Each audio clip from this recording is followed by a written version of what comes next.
Good evening. চলে এসেছি great basket কেরিয়ারের পক্ষ থেকে আমি পম্পা সুর ডেইলি জিকে এক্সপ্রেস নিয়ে। আজ 28শে অগস্ট 2025। দেখে নেব আজকের ইম্পর্ট্যান্ট নিউজগুলো। ইম্পর্ট্যান্ট নিউজের প্রথমেই যেটা তোমাদের সঙ্গে শেয়ার করব সেটা হচ্ছে এই যে ভাইব্রেন্ট ভিলেজ হচ্ছে একটা সেন্ট্রালি স্পন্সার্ড স্কিম, যেটা কিনা মিনিস্ট্রি অফ হোম অ্যাফেয়ার্স এটা শুরু করেছে। কোন ভিলেজের জন্য না, এই ভিলেজগুলো হচ্ছে নর্দার্ন বর্ডার অফ ইন্ডিয়ার বর্ডার ভিলেজের জন্য।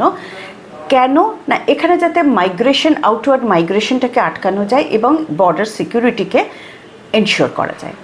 আচ্ছা, এই ভিলেজ মোটামুটি ধরা যাক প্রায় 3000-এর কাছাকাছি ভিলেজ এখানে সিলেক্ট করা হয়েছে। এবং এই স্টেটগুলো কোনগুলো, আগে আমাদের স্টেটগুলো একটু জেনে নিতে হবে। স্টেটগুলো হচ্ছে পূর্ব থেকে পশ্চিমে যদি আমরা স্টেটগুলোতে চলে যাই তাহলে হচ্ছে অরুণাচল প্রদেশ ফার্স্ট, তারপরে সিকিম, তারপরে হচ্ছে উত্তরাখণ্ড, তারপরে লাদাখ, তারপরে হচ্ছে Himachal Pradesh. Second news, first international পালি কনফারেন্স কোথায় হচ্ছে? শ্রীলঙ্কায়। এই নিউজটাতে ইম্পর্ট্যান্ট হচ্ছে দুটো জিনিস, একটা হচ্ছে ফার্স্ট ইন্টারন্যাশনাল পালি কনফারেন্স, আর কোথায় হলো? শ্রীলঙ্কাতে। আচ্ছা, নেক্সট হচ্ছে সড়ক সুরক্ষা মিত্র প্রোগ্রাম। সড়ক সুরক্ষা থেকেই বোঝা যাচ্ছে যে এটা রোড সেফটি নিয়ে।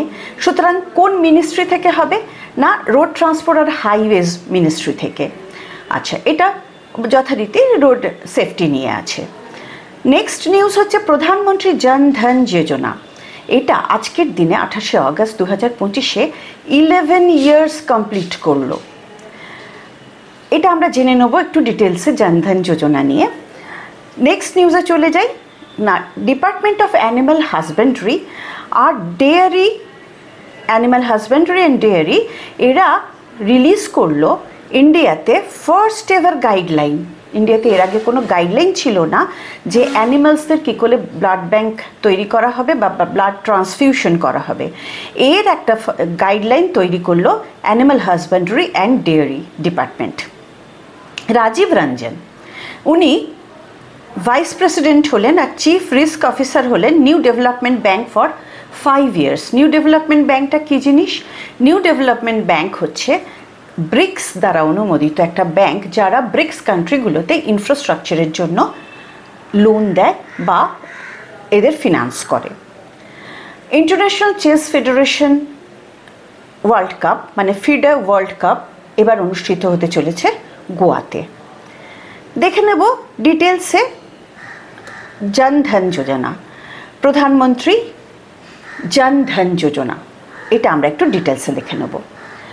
প্রথমেই বলি, এটা পৃথিবীর লার্জেস্ট ফিনান্সিয়াল ইনক্লুশন প্রোগ্রাম এবং ফার্স্টও বটে।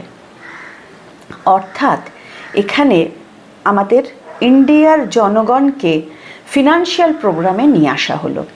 তাতে কি হবে? তাতে আমাদের ইকোনমিক বুস্ট হবে। এটা লঞ্চ হয়েছিল কবে? লঞ্চ হয়েছিল 28শে অগস্ট 2014, অর্থাৎ আজকে এর 11 বছর কমপ্লিট করলো। কি অবজেক্টিভে ছিল? Banking, savings, credit, insurance, pension, remittance. স্কিমটার কি কি গাইডলাইন সেটা আমরা একটু দেখে নেব না। One basic savings bank account, প্রত্যেকটি মানুষের জন্য, প্রত্যেক অ্যাডাল্টের জন্য একটা বেসিক সেভিংস ব্যাংক অ্যাকাউন্ট খোলা হবে। সেখানে কোনো মিনিমাম ব্যালেন্সের কিন্তু দরকার নেই, কোনো মিনিমাম ব্যালেন্স দরকার নেই। ইন্টারেস্ট পাওয়া যাবে, তার মানে ইন্টারেস্ট করা যাবে। ইন্টারেস্ট এই যেটা এখানে জমানো হলো সেটা ইন্টারেস্ট পাওয়া যাবে। তার মানে এখানে ব্যাংকিংয়ের কাজ হচ্ছে। রুপে ডেবিট কার্ড ইজ প্রোভাইডেড, এখানে রুপে ডেবিট কার্ড পর্যন্ত প্রোভাইড করা হলো। অ্যাক্সিডেন্ট ইন্স্যুরেন্স কভার দেওয়া হলো 1 লাখ অবধি। আচ্ছা, আর কি না, ওভারড্রাফট ফেসিলিটিও দেয়া হলো, অর্থাৎ কি না ক্রেডিট ফেসিলিটিও দেয়া হলো আর ইন্স্যুরেন্স ফেসিলিটিও দেয়া হলো।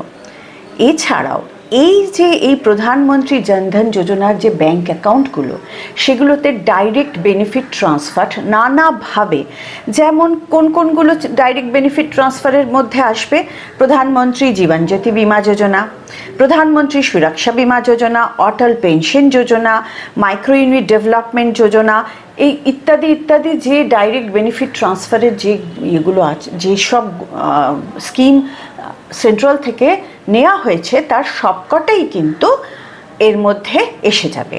সুতরাং এই প্রধানমন্ত্রী জনধন যোজনা একটা ইম্পর্টেন্ট যোজনা আমাদের ইন্ডিয়ার ইকোনমিক রেজিলিয়েন্ট হওয়ার জন্য। এখনো পর্যন্ত যা দেখা গেছে 100% হাউসহোল্ডের কাছে ব্যাংক অ্যাকাউন্ট আছে। 56.22 crore ব্যাংক অ্যাকাউন্ট খোলা হয়েছে, 56 কোটিরও বেশি ব্যাংক অ্যাকাউন্ট খোলা হয়েছে। এটা ইন্ডিয়ার কাছে একটা বিশাল সাকসেস আর বিশাল অ্যাচিভমেন্ট। তাহলে আজকের মতন জিকে এক্সপ্রেস এইটুকুই। আবার দেখা হবে তোমাদের সঙ্গে কালকে। আশা করি তোমাদের ভালো লাগছে। যদি ভালো লাগে অবশ্যই চ্যানেলটা শেয়ার করো এবং চ্যানেলটা সাবস্ক্রাইব করো। Good night.